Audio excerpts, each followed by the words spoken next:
হয় না। পাকস্থলীর পর আমাদের খাবার এবার যাত্রার সবচেয়ে গুরুত্বপূর্ণ পর্বে ঢুকছে, যেখানে হজম আর শোষণের আসল কাজটা হবে। আমরা এসে পৌঁছেছি ক্ষুদ্রান্ত্রে। ক্ষুদ্রান্ত্র কিন্তু একা একা কাজ করে না। এর দুজন খুব ভালো বন্ধু আছে। একজন হল যকৃৎ বা লিভার, আর অন্যজন অগ্নাশয় বা প্যাংক্রিয়াস। এরা দুজনেই হজমের জন্য খুব জরুরি কিছু রস পাঠায়।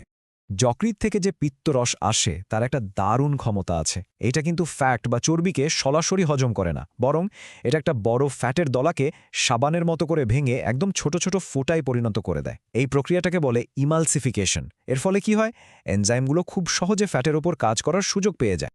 এবার আসি অগ্নাশয়ের কথায়। এটাকে একটা এনজাইম ফ্যাক্টরি বলা যেতে পারে। এখান থেকে কি আসে দেখুন। কার্বোহাইড্রেট ভাঙার জন্য অ্যামাইলেজ, প্রোটিন ভাঙার জন্য ট্রিপসিন, আর ফ্যাট ভাঙার জন্য লাইপেজ। এখানেই শেষ নয়, এটা বাইকার্বনেটও পাঠায়, যা পাকস্থলী থেকে আসা অ্যাসিডকে নিষ্ক্রিয় করে দেয়। কারণটা খুব সহজ, ওই এনজাইমগুলো অ্যাসিডিক পরিবেশে ঠিকমতো কাজ করতে পারে না।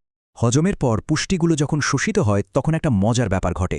শর্করা আর অ্যামাইনো অ্যাসিড, মানে প্রোটিনের সবচেয়ে ছোট অংশ, ওরা সরাসরি রক্তে মিশে যায়। কিন্তু ফ্যাট একটু অন্য রাস্তা ধরে।